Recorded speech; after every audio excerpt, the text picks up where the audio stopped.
Well, hello. Okay. So, have you ever had have you ever dealt with the feeling of being treated like a doormat?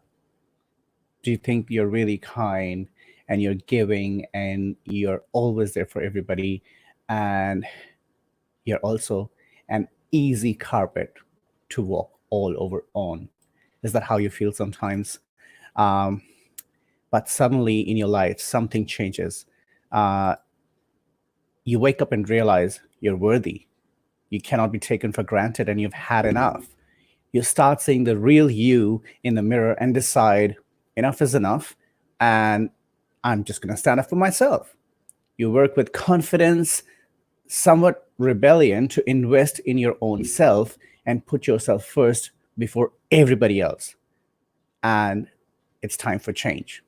And you start pushing the boundaries with your badass behavior to follow your dreams, commit to your passions, and deliver to the world the real, authentic you without fear, without even caring what people will think. You just want to be yourself. You just want to finally breathe and let yourself be the person you really are.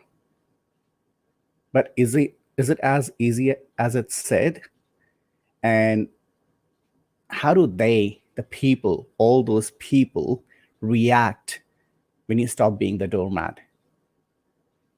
Are they shocked? Are they proud of you? Do they walk away because you're not any use to them anymore because you've found your own voice and your own strength? What does it take to start owning the real you?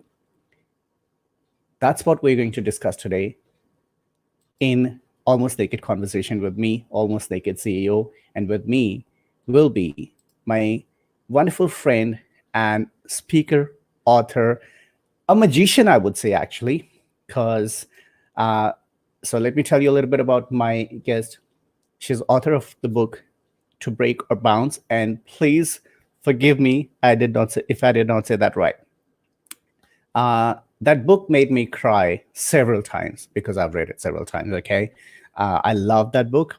It made me cry because I could relate in so many ways, and one of the things that was really close to my heart in that book was how at times the self-doubt, the self-judgment really that takes over. And because of everything else we have experienced in life, everything else we have lived in life, and the author is Dr. Shelley Plumb. And today, Shelley is going to talk about the badass behavior and pushing the boundaries. That's, everything, what happens when you push the boundaries and you actually start being a badass. So let's bring Shelley to the show. Here we are. Hey, Shelley. Hello, how are you? I am excited to actually have you here. And we've had many conversations, but I think this Yes. conversation is really going to be a phenomenal one. Oh my gosh, it's long overdue. A lot of people struggle with what we're going to talk about. Absolutely. Look, the first thing I say is, the being kind, caring, and carpet for all, right? That is very descriptive, right? So before we actually start, can you tell a little bit about yourself and about Break or Bounce so people know a little bit of history? Oh, absolutely, absolutely. Well, my name is Shelley Plumb, as you know, and I am the author of To Break or Bounce. I'm actually a producer of a production company in West Palm Beach, Florida. And To Break or Bounce is it's a fiction, nonfiction account that really helps people to work past their fears and develop stability, balance, and resilience in their lives. Really important. Thank you. And one thing that you missed is that you are a phenomenal woman who is absolutely a great friend, a great partner, a great parent. And you know that, another show is coming where I have done a lot of your investigations. Yes, you have. That's going to be a scary show too. Right. Obsessed with circles. Yes, I love circles. Anything circles. Love the color green. Love the gold. Yes. So yeah. Well, we'll talk about that on that show. Right. So, okay. You are a person, and I think this is something I've experienced with you as well, that you're a very, very kind person. you're very caring, and I myself have reached out to you several times, and you're always there. Uh, and that's the person you've always been. But sometimes being so kind and so caring can be taxing as well, right? Yes, definitely can, for sure. You know, people, I think when you are kind and when you are compassionate, unfortunately, there is a segment of the population, and I know you've experienced it, and probably many of the viewers out there have experienced it. People push your buttons, push your boundaries, and use you as that carpet that you mentioned before. Right. And speaking of people using you, I see it. I think I don't know why, but I have friends. We have so common stories, and a lot of the time I hear I'm doing everything right. I'm helping people. I'm supporting people. Mm. I'm Yes. always there for them. But when I need somebody, suddenly everybody Yeah. vanishes. And Right. it's a common complaint I hear, and I especially hear from people who I really believe to be genuinely there, the minute somebody needs them. And Right. in ways that I sometimes think, well, wow, you're doing so much. But the question is, are people doing so much because they're trying to fill a gap? That's the one question that Mm. keeps coming in my mind. Are is somebody like you, like me, like anybody else who is so kind, are they Yes. doing so much for the humanity, for the friends, for their relatives, for their community? Is this because they have some kind of a gap in their own lives? You know what? I think in answer to your question, I see that with myself, and I've seen that with other people that and friends and family, is that sometimes we're doing so much because we are filling that void. And you know this because you've read my book, but in the book I Hmm. talk about that. I have been guilty of that in my life, and I constantly struggle with that, is doing more and doing more and doing more. And in writing the book, I realized that I was doing more and more so that I didn't have to, as a distraction, so I didn't have to focus on what was hurting me inside. So, yes, in answer to your question, I think it does deflect some of our pain sometimes. Right. So, it is a way of kind of healing ourselves and supporting ourselves as well while we support others. And I think there's nothing wrong in feeling good about helping people if it yeah, and if it also helps us make better as well. There's Right, nothing wrong with that. uh right. First of all, I want to acknowledge Alicia says, Dr. Shelley is awesome, love you. Oh, thank you. Absolutely, you are. And she goes on to say, when you are kind, there are people who take advantage of that. I've learned we need to set boundaries. That is so big and huge and important. It is. And she says, sometimes for sure, but the other times, if you're confident in yourself and want to help, you learn to see it coming. True, right? So Mhm. that is where, Shelley, I want to really dig into this. Being kind is not a crime. Being kind is nothing wrong about it. But if there's a pattern that your kindness is constantly being taken and taken advantage of, and people are constantly using you, Mhm. uh, how do you know the difference between, are you just helping people or are you being used? How do you identify those signals?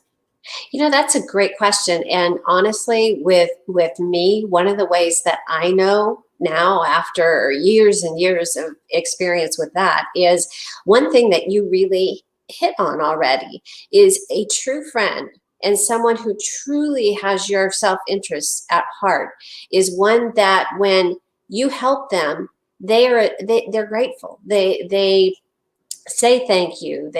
But more importantly, when you're struggling and you turn around and you ask them, "Do you mind if you help me?" Those people that show up for you, that those are the people that are truly are true friends and truly want to help you. So that's kind of the parameters that I set for sure. Right. And right now we're going through very, very interesting times. Right now, Hmm. what we're, Yeah, this is, some people are actually saying that this is the time when you're actually finding your true friends and people who are not your friends, true. right? People who Yes, are actually, right. people who can help you and walking away. Because there's also, unfortunately, in current scenario, there's also a sense of desperation as well. Everybody wants Yes. to protect themselves first.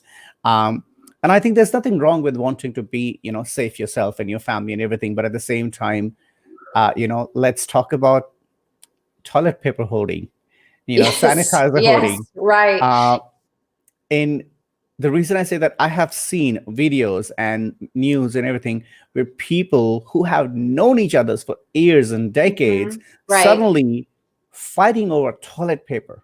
Yeah. It's Right? These, crazy. these these are people you have helped with, or you have grown up with, or you say hello to every day, and what you realize is all the kindness, all the love that you've had has gone over something very small. How do you feel about that when it's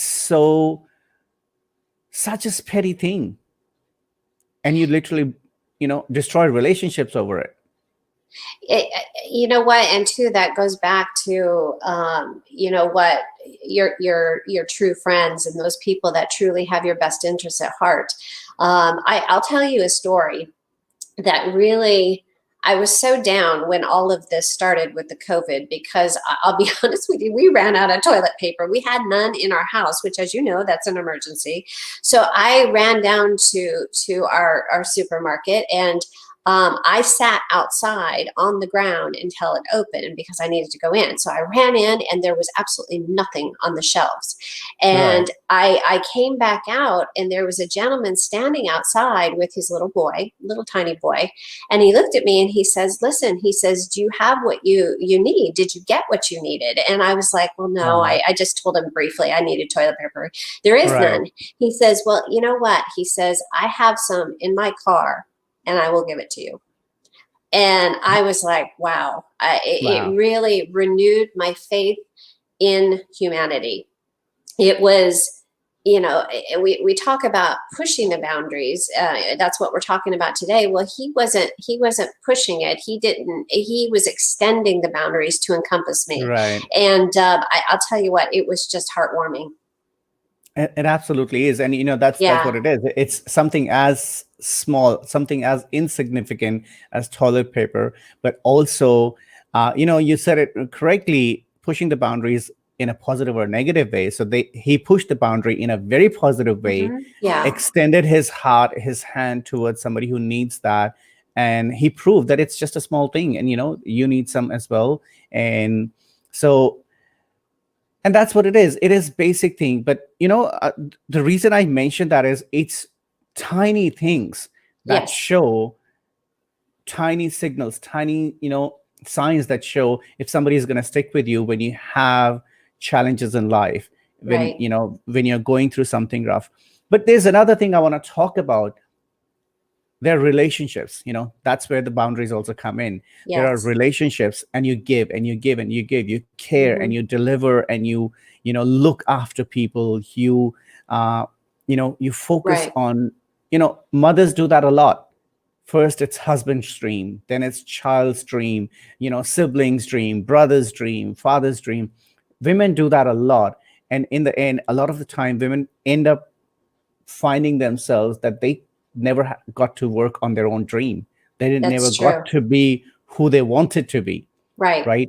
And Yes. similarly, in romantic relationships as well, a lot of time one partner kind of sacrifices their career so the other can go forward, Yes. and makes all those efforts.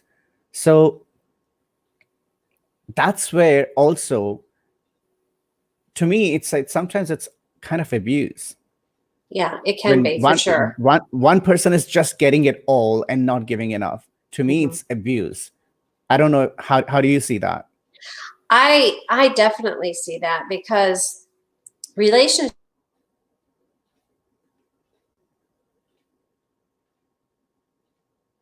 and relationships are very much like a two-lane highway. You have your incoming traffic, right? It's the kindness, the caring, the compassion that either your spouse or your friend, or or a colleague even, gives to you. And then you have your outbound traffic, and that's what you're giving to them. And for traffic not to get congested, it has to flow evenly both ways. So I Right. like to think of it that way. And It actually reminds me of a story. As you know, I have a medical background. I'm a podiatrist. I did foot and ankle Right. surgery for a long time, and back when I was training and I was in residency, I was to numb people up before we do surgery, obviously. And for some reason, I had studied, I knew the anatomy, I did everything right, and I kept missing my blocks. The person wouldn't get numb, and I couldn't figure it out. So I kept going to my attending, and the person in charge of me saying, "You know what? Can you help me? I need Right. help." And I kept helping him, doing rounds and doing different things, and I kept asking for his help, and he said, "No, no, no, figure it out. I don't have time," that type of thing. And Right. I kept missing it. And then he had something called the hemostat of shame. And it's a little clip that he clips on you if you miss your block, just to peg you as kind of like a loser. And Oh, wow. yeah, so I missed my block, and he says, "Okay, you got to wear this." He clipped it on me, and the badass came out in me, and he had pushed my boundaries. He had Right. not he had not given me what I needed, so I took it off of me in front of everyone, sat it on the table, and I said, "I will not wear that." I said, "You did not help me, and I needed help. Right. So how am I supposed to Right. improve?" So that's an example of one thing Right. that happened to me. And Carol says, "Oh wow, I love that two-way analogy." And Oh, that's what it is. And same, in the personal relationships as well. When you give so much, you love somebody, you care for them, you go you go a long way to to keep them happy, to take care of yes, them. right. And in return, one of the friends I was talking to, the challenge he had was he's giving everything. He's Yeah. willing to travel the distance. He's willing to take care of his partner and everything. In return, all he wanted was just a video call in this time when they can't meet, just a Yeah. video call to once or twice a week. Right. And the answer is, "Oh yeah, I'll get to that. We'll do that soon." And it's a very small thing, just a video call. And Right. all he's saying is, "Yeah, we'll do that soon." But somehow it just always became secondary. It Yeah. always became like not as important, while that friend of mine is going through a place like, "I really need you, I really miss you, I just want to Yeah. see you. I know we are texting all the time, but it's not the same." So Right. that's where, in a relationship, for me, it's like, is this really a two-way relationship? Well, in that respect, I mean, with what you're describing, it really isn't. And if you go back to that highway scenario, that sounds like with your friend, that outbound traffic was flowing pretty freely, and Yeah. there was nothing coming in. And I think too, I mean, with everything going on, that's been a lesson to me. Is I really have been forced to stop and focus really on what's going on around me. I don't know if you've experienced that too. I mean, with my Right. children and even nature. I'm looking out the window right now and it's just gorgeous. It's just beautiful. And I don't know that before all of this that I was noticing that. Right. And that's it. I think when you're in that relationship, when you're in that situation, you don't notice as much that how you're being, as I said, Mm, being a carpet for everybody. People are walking all sure. over you, and you don't Yes. realize. You try to self-blame. You try to find, what did I do wrong? Right. Right. How did what am I lacking? You make it about yourself. And the biggest thing for me is, I've seen people defending the offender. "Oh, he's been busy. Oh, he's Hmm. shy. Oh, she's got so much going on." So we try to defend others. Yes. And I've seen that over and over again as well. I mean, even with that story I told you about my attending, um, the self doubt after I did that and went home and I was yelled at by all the people around me. There was self doubt that really crept in there, and I was, But then I got to thinking about it, and you know what? I was right. I didn't get the help. That inbound traffic was not happening. There was no Yeah. help there. So sometimes you just have to take the bull by the horns and you have to say, you know what? I know what's right for me. And Which and which is a great segue because that's enough is Like, enough, right? yeah, enough is enough. You're Enough. right. I have had Yes. enough. I can't take this anymore. So we're gonna No. just take a quick break on that, and we'll come back and we'll talk about being enough is enough. Okay, So, that sounds guys, great. you're watching Almost Naked Conversation with me, Sebastian One, and with me is my wonderful. I now always slip up and say host with my wonderful guest, Dr. Shelley Plumb, and we're talking about badass behavior, pushing the boundaries. And so far, we have discussed, being kind and caring. But do you also become a doormat for all? So we'll be right back after this break.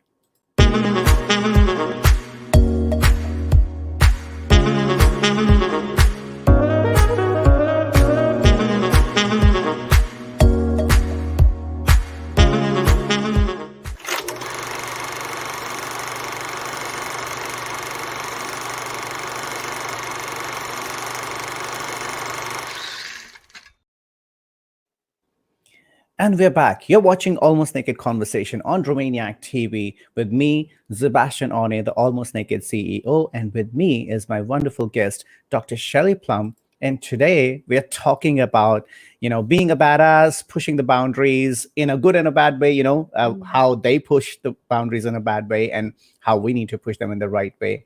So we were talking about, being kind, being caring, and being used by people as a doormat.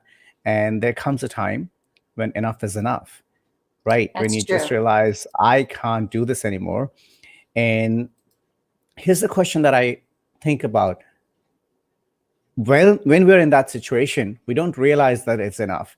But once we start realizing, you're not happy, you're not satisfied, things are going on in a way that you're constantly giving, and it gets tiring. You get exhausted of giving, and you start questioning, why am I doing all this?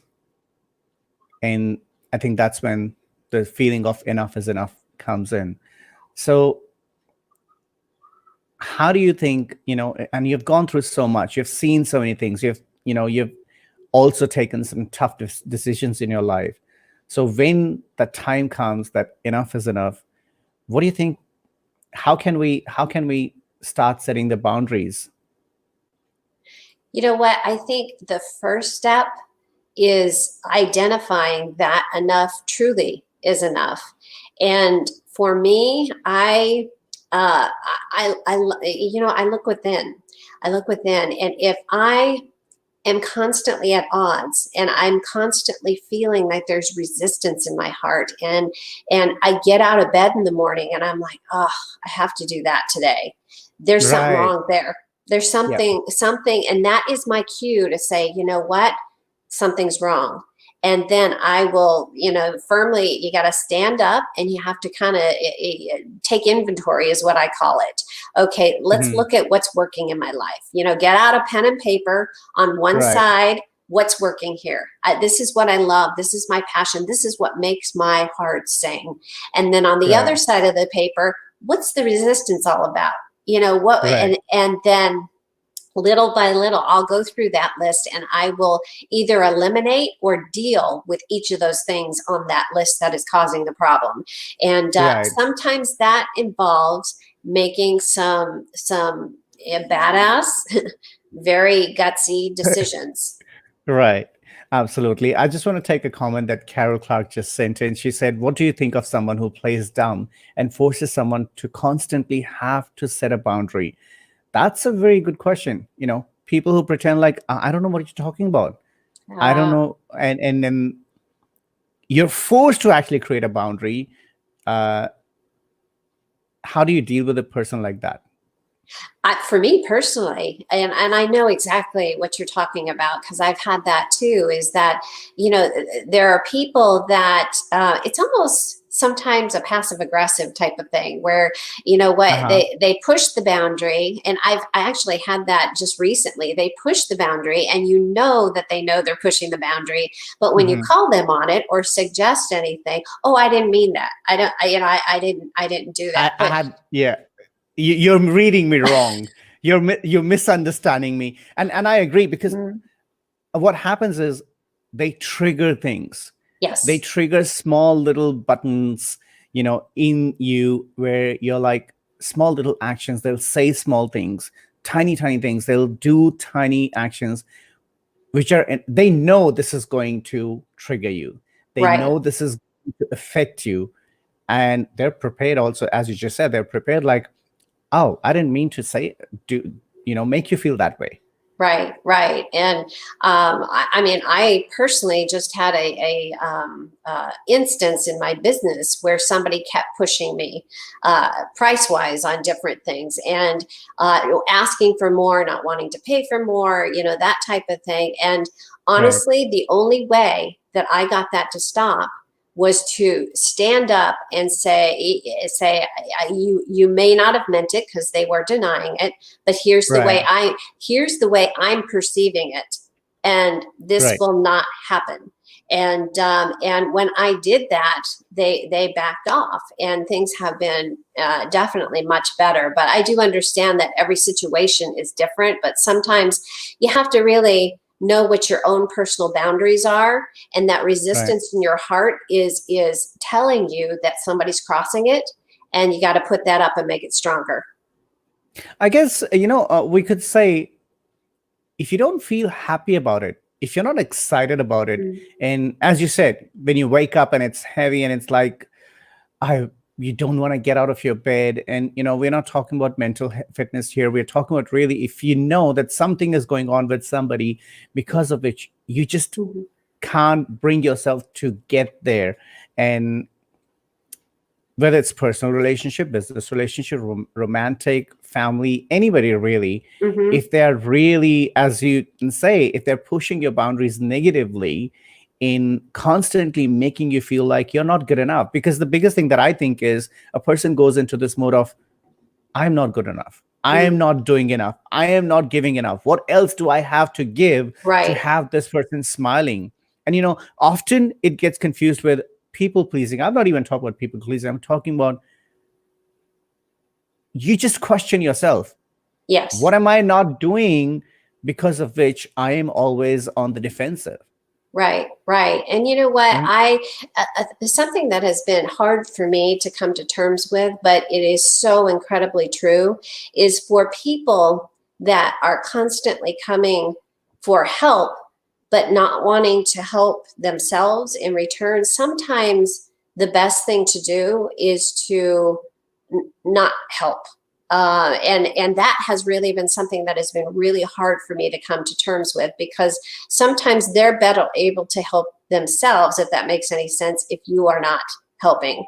And I know that you are such a kind and compassionate person, and I'm the same way, and I still fall into that trap where I want to help, help, help. But Right. some people, what I have found is, and learning the hard way, is if they don't want to help themselves, you're not going to be able to help them. And Correct. they'll just continue to take from you. Oh, I wish I had that T-shirt today, because it usually, I wear that T-shirt that says, I can explain it to you, but I can't understand it for you." you know. So Right. I think that's what really is. You have to draw a boundary. You have to draw a line and say, "I'm willing to help, but Mhm. you have to do your part as well." you Yes, know i'm absolutely. willing i'm willing to lift you up, I'm willing to build you up, but you have to do your share, you have to contribute into your own success. And then, where my role comes in, I'll come in. And it's the same in the relationship. It If it totally is. Yeah, no, I agree. I mean, you think about my oldest son is training to be a firefighter, and it's just an analogy you could use is, there's a burning building, you go in to save somebody. It's for somebody like me, I'm not going to be able to pull a 200-pound man out of a fire by right. themselves. But if they're helping me, and I could. Do you see what I mean? So Yeah. they have to be willing to help themselves too. Right. Definitely. If you give in, if you just don't even push yourself out, my pulling you is not going to help you. Right. And Right. probably we both will end up either being burnt or drowned, because Yes. we are just double the weight right now, Well, right? yeah, I mean, that's a perfect analogy. And I know you and I had talked about it before, because if you're caught in that scenario and they keep taking and you keep giving, pretty soon your glass is going to be empty. You will have nothing left to give. And Right. that you have to determine your self-worth. You are worth more than that. Right. And I think that's where it begins, because I think that's where the feeling of is enough comes in, when you start to realize I'm worth more than this. Mm-hmm. I'm better than this. I've done my bit for you. I've been kind enough. I've invested in the relationship. I've cared for you. I've provided for you. But what am I getting in return? Mm-hmm. Why am I doing all this? Right. So you get to a stage like, well, enough is enough. I need to stand up. I need to speak for myself. And the biggest thing that I find is, in a situation like that, in a relationship like that, you start to lose yourself. You start Yes. to diminish your own identity, because you're just trying to, in attempt to make them happy, in attempt to please them, in attempt to try and find where is my fault, you Mm-hmm. start changing yourself in a Yes. negative way. Right. And you stop being the real you. You stop being the real authentic person you are. Mm-hmm. Yes. Yes. What you're saying actually chokes me up a little bit, because there was a time in my life, I have gone through a divorce, and there was a time in my life where, after my children were born, I was giving to everyone. I mean, my children, rightly so, because they're my children, and an ex-husband and a friend and work and this and that, and I spiraled down out of control, and um, I hit rock bottom, and for one reason only, and it's just what you hit on, is I had lost sight of what it meant to be me.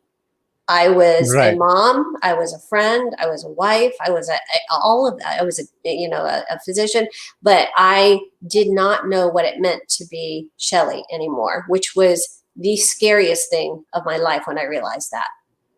It absolutely is, because you suddenly think, crap, who am Right. I? What is happening to me? And I Right. think you kind of enter into a panic state, realizing, will you be able to get back to the real you? Mm-hmm. Right. And I want to just share, so somebody's anonymously, messaging. They don't want their name listed. They're in Australia, so I'm just going to read. So she's just saying, yes, I lost who I was last year. You Oh, guys are exactly right. And that's it. You just lose yourself, and you get, I have been there, Shelley. yes. It becomes frustrating. It becomes, you start feeling sick. You just literally start feeling sick, either seeing that person, or being in that relationship, or being in that place. Mm-hmm. And it just gets too much. It starts making you physically ill, right? It does. And back then, in that situation that I just described, I will never forget, because you live with yourself in the environment, so you don't see what's going on. But my parents came to visit me, and I will never forget my mom coming and looking at me, and her face dropped, and she goes, "You look like you are dying." Hmm. That's her exact words. And then it hit me that, oh my goodness, something has got to change, or I don't know what will happen. I've had enough. And speaking of I've change, had enough. You're right. I had enough. I can't live this way. And I'm just going to read that anonymous message again. So she's saying, I did get help, but I didn't realize how lost I was until I started peeling back the layers. It's not selfish to put yourself first, Oh, it is right? not. I I love. 100% agree. Yeah. Unfortunately, I can't read who it is, but yeah, because I know their story as well. But she's gone through that a lot, so it's exactly the reason we have this conversation. Mhm. And Lisa is saying from Periscope, absolutely makes you physically sick and look drained, right? Yes, right. And Yes. I've been there. I have practically. I think that's really it. I've looked in the mirror and got, oh my God, what happened to me? This Right. isn't me. This isn't me, right? Yes. So speaking of which, in next segment we're going to talk about to be a being a badass, finally, and pushing the boundaries the way Hmm. they really should be. But we'll take a quick break and we'll be right back. So, guys, this is, if you're just tuning in, Almost Naked Conversation on Dreamaniac TV, with me, Sebastian Ane, the Almost Naked CEO, and with me is my wonderful guest, Dr. Shelley Plum. She's an author, speaker. She's got her own media production company, and she's 10,000 other things that I don't have the time to explain, but you should go and check out her website. Uh, I believe it's shellyplum.com, but if it is wrong, she will correct us once we come back. So we'll see you in a second after this break.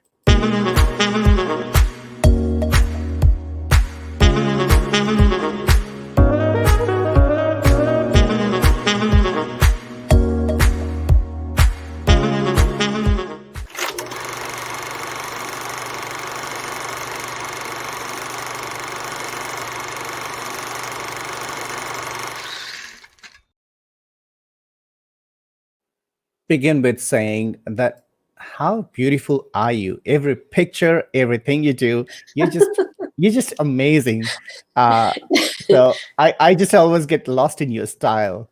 So You know what? You're so funny, but you know what? I've got caught up in this COVID stuff too. You should have seen my hair about an hour ago. It was like all over the place. hey, It's look funny. at me. I would never be found in this long hair. So uh, let's just say this is our new style. We're just Okay, rocking the new that's style, good. right? That's good. Because we're pushing the boundaries, right? Yes, we we are for we sure. are being badass. We're pushing the boundaries, There we and go.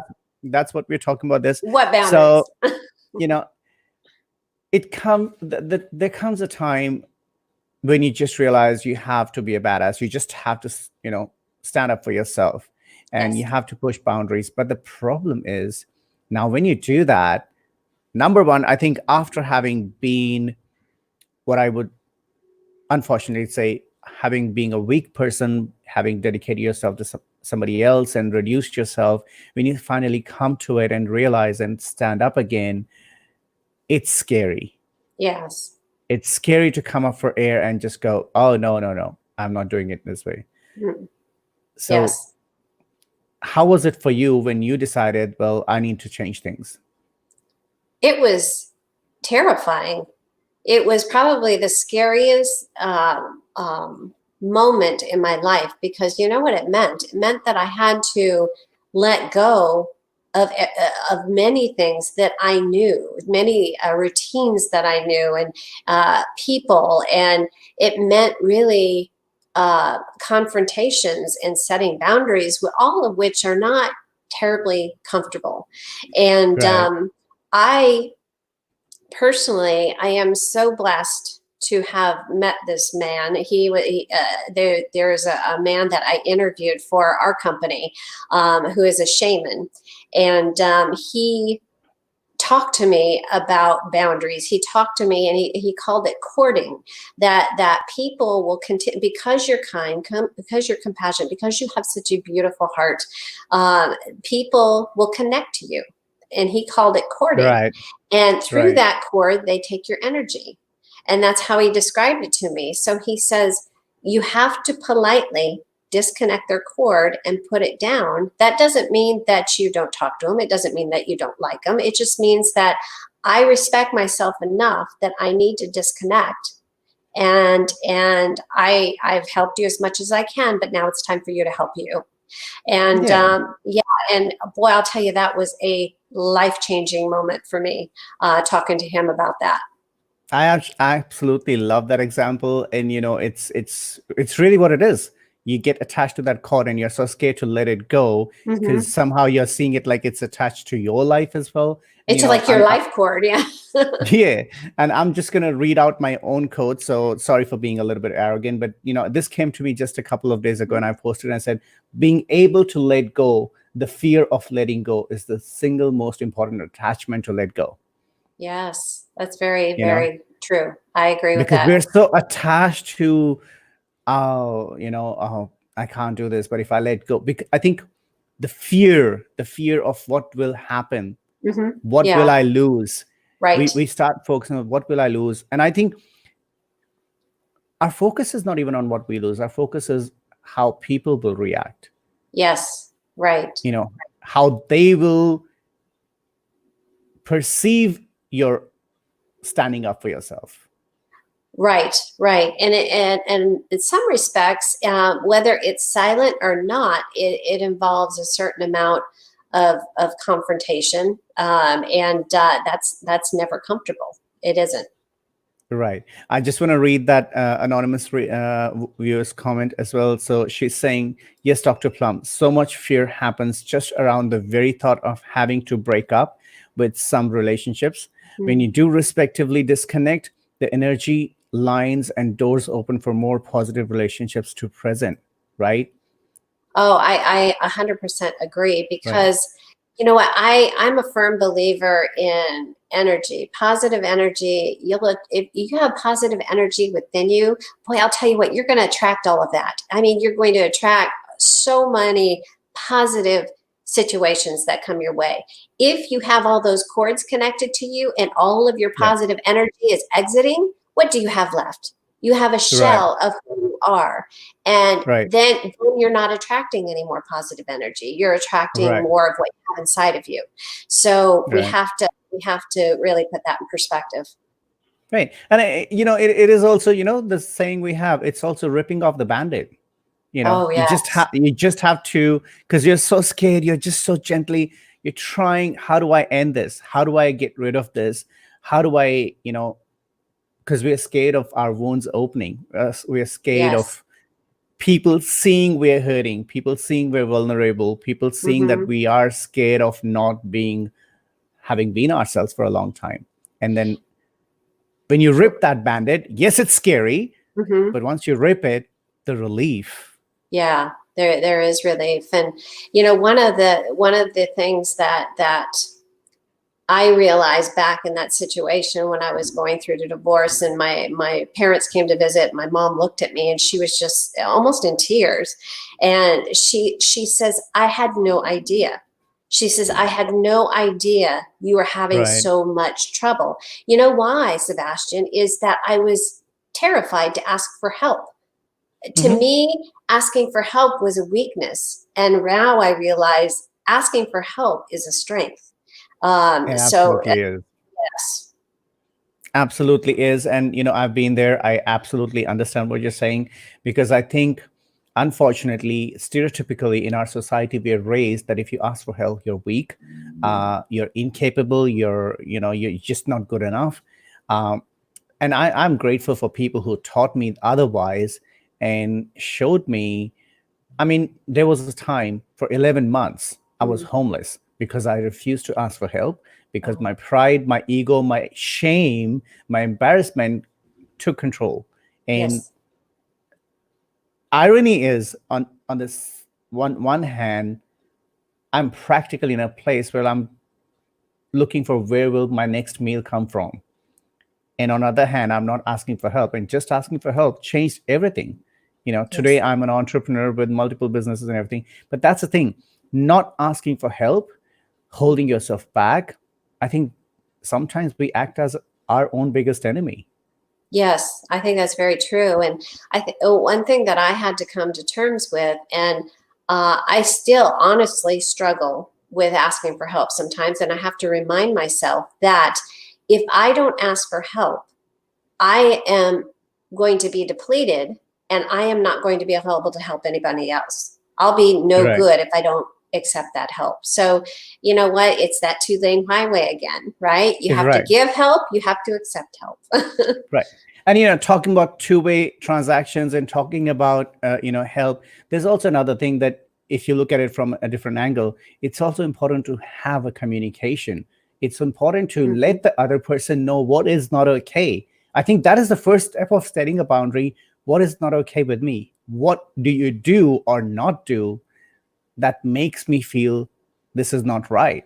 Something is Right. not working. Yes. So, as Carol was saying, and Alicia was saying, setting that boundary, expressing yourself, I think the communication is such a big key. And that's where I think you also have an opportunity to actually explore whether the other person is going to respect your boundary or not. Yes. Yeah, very true. And those And you know that in my book I set an analogy of a bubble, right? Right. And that bubble, the lining of the bubble is almost like a balloon, and that lining is, and I always visualized it as my boundary. And those Right. people that respect me and respect my boundaries are allowed inside and are allowed close to me. And those that don't, they reside on the outside of the bubble, and I don't dislike them. I don't judge them. There's no judgment at all. It's just that until boundaries are respected, they have to stay outside Right. And respectfully. as you were saying initially as well, you also have to listen to instinct, and you need to, your body and your mind is telling you something is not right. Your heart is True. saying you need to create a boundary. Your heart is saying something is not working here. Hmm. You need to listen to me, and you need to change things the way they are, because it's making you sick mentally, Right. physically, and you're losing yourself. Right. And that can't happen. That can't happen for you. It can't Yeah. happen, for your body. It can't, because you get physically sick. It can't happen for your mind because emotionally you're not well. And most importantly, it can't happen for your spirit, because when you're depleted like that, your spirit is, that spark inside you is not ignited. And oh my goodness, there's such good things when we ignite that spark, and we feel whole again. Right. And, once you go through that feeling of feeling whole, the freedom, the power that you get, you know, uh, as you were giving that example of, decoding and coding something here, sometimes you just have to, you're so involved in that relationship of any kind that you're feeling like, if I lose this, will I have something else or not in my Hmm. life? And you just have to cut that cord and realize there will be more. There are opportunities. There are more people, and right people who will come in. Right. Yeah. And you know why? Because you're worth it. We're all worth it. We're Absolutely. all absolutely 150% deserve that happiness, deserve that respect, deserve to have, boundaries respected. And when we feel that way, oh my goodness, I mean, your heart just overflows, doesn't it? And then you're so It much does. better able to help other people. Your confidence changes, your Oh, joy yeah. changes, and you Right. can bring joys to other, real joy, without with you can give without expecting back, because now you're also so empowered. You don't need to get back. You are Correct. creating a relationship that's just about take I guess just being inspiration for others and nothing Yes. more. Right. Right. I just want to acknowledge Carolyn. I hope that's Pina. Carolyn Pina. Yes. Carolyn Pina says, or is it Pena? I hope I'm right. Says brilliant, and says done. Right. Exactly. So thank you so much, Shelley. This has been a great conversation. I wish we Well, had more thank time, you. and I have to set a boundary of doing it at 45 minutes. We could I'm just, talk for hours. I know that. I know. Alicia, too. So I love talking I with the know both of you. we should just all come up and all have a chat and just forget that we're alive. We'll It's have, going to be well, fun. yeah, we'll have like a town hall, and we'll just talk. Yeah, town hall, or, well, I'll call it a slumber. It's more fun. Okay, that sounds good. All right. Carolyn says, thank you for inspiring. You absolutely are Oh, inspiring. And thank you for your time. Now, before you go, I just want to ask you one last question. of So, course. somebody who's been into that relationship, has gone through all of that, and Hmm. has the challenges, the one fear that comes is, people are going to judge me if I am a badass, if I, put myself first. How do you deal with that? You deal with that by realizing that you are a valuable, loving, kind individual. And you are, and I can't emphasize this enough because that's what I had to come to terms with. You are worth more. You're worth more. And you have to stand up, and you have to be able to accept help, and be really focused on what's going on around you. Are there other people that may be going through what you're going through that you can help? There is healing in helping others. we Absolutely. we have to Absolutely. we have to speak up, You know what? If our moral code is being violated, it's time to speak up and say enough is enough, as you said. And Mhm. once we do that, then, oh, the sky's the limit, Sebastian. We can rise. Absolutely. We can rise to the heavens, and really, there's nothing that we can't accomplish. Absolutely. And a rising person always builds others up as well. Yes. Thank you so much. Thank you. I'll see you next time, but please don't go anywhere. Please stay in the green room. I'll be Okay. with you in a minute. All right. So, guys, that was Almost Naked Conversation with Dr. Shelley Plum. Um, and we were talking about, you know, cutting the cord, having self-confidence, drawing the line, respecting the creating the boundaries, healthy boundaries for yourself, for others, and not being invested into relationships just one way. Uh, because as we were discussing, when you're just giving, and not receiving enough, there will be a time when you realize that you are diminishing yourself. You're not respecting your own existence and your own authenticity, and you start to lose yourself. And as the example she gave, I'm sorry, I don't remember the name of the gentleman she was talking about, but you know, you have to decode yourself. You have to cut the cord, and you have to free yourself.